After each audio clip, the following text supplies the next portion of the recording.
So what you're saying is that sometimes buying art is depending on how you feel at that specific time. I would say very much why you buy art is dependent on how you feel. And even though I don't feel the same as I did then, I feel better. I think, wow, I got over that. I can go on and, So, hey, look at this now. In some ways, art does heal pains. Absolutely. You know, you realize you're not so alone, and somebody else is out there that is feeling the exact same way as you are. So that's why I buy original art. I mean, that's one example. There's also other art that I buy just because I love the colors, and it just makes me so alive and so happy. Just the visual look of it all, Yeah. just the way it looks. Exactly, and you can't help but smile. You know, it's almost like a little baby smiling at you. The joy just lifts you up, and you feel so much better. Or it's like when some people go out to buy that fancy car, but instead for you, it's about buying that fancy piece of art. I hate to say that, but yes, it is. My husband might differ from me because he'd be more happy with the fancy car. Yes. But that's okay. Each their own, right? That's right, and he enjoys the art as well. That's He gets to pick pieces out as well, and actually his pieces that he picks out are quite different from mine, so it's a good thing I'm not the only one buying Based art. on personality, for sure. Exactly. The second point of why buy original art is all art encourages people to ask questions and experience fresh new perspectives, and this kind of goes hand in hand, and I'll talk about the two together with, it also stimulates conversation even between total strangers. And last week while I was at the Red Door Gallery, I've been working on my acrylic abstract painting while I've been here, just because I love painting and I feel I need to do it all the time. Yes. You know, Yeah. so I was checking out one of my pieces of work, and this gentleman in the parking lot just outside the Red Door goes, "Oh, is that another Picasso?" And then I said, and I don't know this gentleman, very friendly gentleman. And I said, "Well, not yet. It's only its original stages." But then we got into a discussion. So in that instance, okay, I would never have talked to that person before, but because I was carrying that piece of art out, we got in a conversation, strangely enough, about Picasso, who was one of his countrymen, because and how he viewed the world differently, which kind of relates back to, it gets us to ask questions and experience new perspectives. And now, you don't have to like what Picasso did. I do, because he got you thinking about, wow, well, how is this gentleman seeing the world? Why is what he creating so different from what was out there before? And you could say that about any of the other painters. You could say that about Cézanne. You could say that about Monet. You could even say that about photographers, Ansel Adams, Anne Geddes, who does the children's photography. It's all in how they perceive life and how their perception of the world is at that time. And it's, you try and understand that, where they're coming from, and it's kind of unique. And we all know that everybody thinks differently, but it's kind of, I'm very much a visual person, obviously. So I understand that better when I see the visual, and I try and understand that better, whereas some people may use words to understand that better. Would it be fair to say that that art brings the community together? Is that a great way to connect community together? I would say so. And that's what's beautiful about the Red Door Gallery being a community gallery. It does connect the community together. During all the openings, our last opening, we had close to 100 people at our opening. Wow, that's pretty impressive. It was, and it was a lot of the community that came out to support us and to see what we were doing. So not only the art community in the area, which is very supportive, and as artists, we do very much support each other. It was about the community leaders. It was about the community neighbors. It's, you know, it's just about community. There's many aspects of our community that we all get together and we come into one place and we just talk.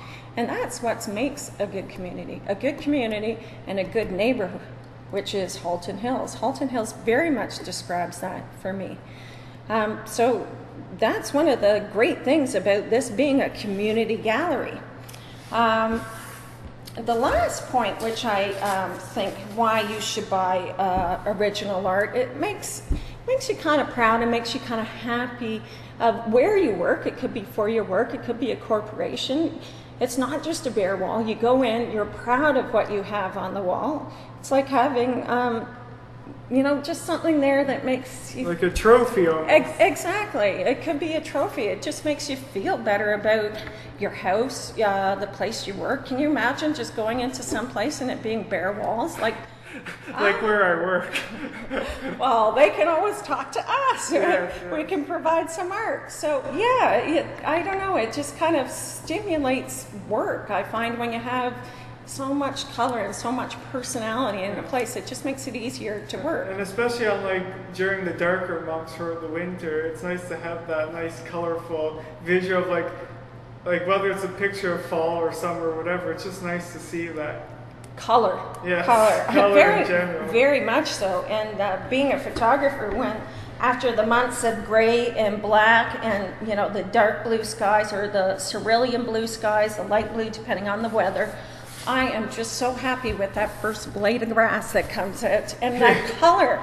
I remember once when I was young, and this is ridiculous, but I was so sick of winter that I got out my hairdryer and started hair drying the snow so it would all melt and I could just see that grass. That's how desperate I was for the summer. Yes, and I'm sure many were desperate just this past winter as we had a long winter as well. It seems like that, and we have had a good stretch of nice weather with some cold weather there, but we have the color back, which is it just makes things, I don't know, makes it easier. Makes it easier for the day to go by. You feel like you have a lot more time, especially with the long hours that we have now of sunlight. So that's great to have that color. Yeah, so now where can they find this art exactly? Okay, Your so art. they can find the artist art, which is myself and Linda Donay Weir, on our website, or they can talk to us for a specific showing. But our websites are Linda Donay Weir, who's acrylic artist. Her website is donayfineart.wix.com/artist. And my website is a combination of my last name, which is auchincloss.com.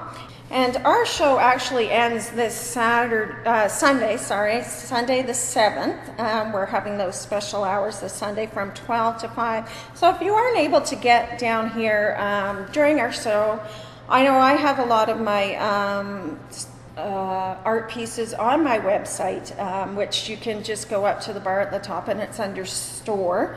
You can look at there, or you can, like I said before, call and arrange for personal viewing. So my number, if you need to call, is 519-829-9398. Okay, and it can also be found on the last place, which is reddoorgallery.ca. Again, that's the name of the gallery that we're sitting in right now, and it's reddoorgallery.ca.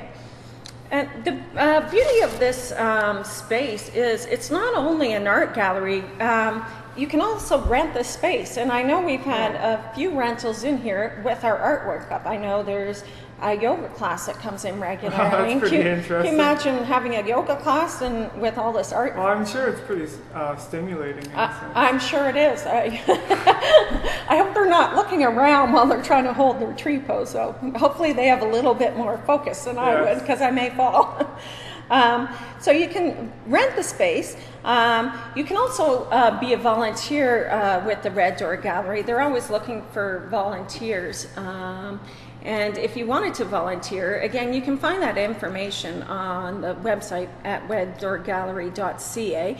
Or if you're an artist and want to show your work, you can contact somebody at the reddoorgallery.ca as well. Okay, well thanks Melissa for giving us an insight on what the Red Door Gallery provides and sharing some insight into your work. You've been listening to Live in the Lounge, and I'm Scott Brooks, as we were just talking with Melissa Auchincloss-Smith about the Red Door Gallery and what you can see here.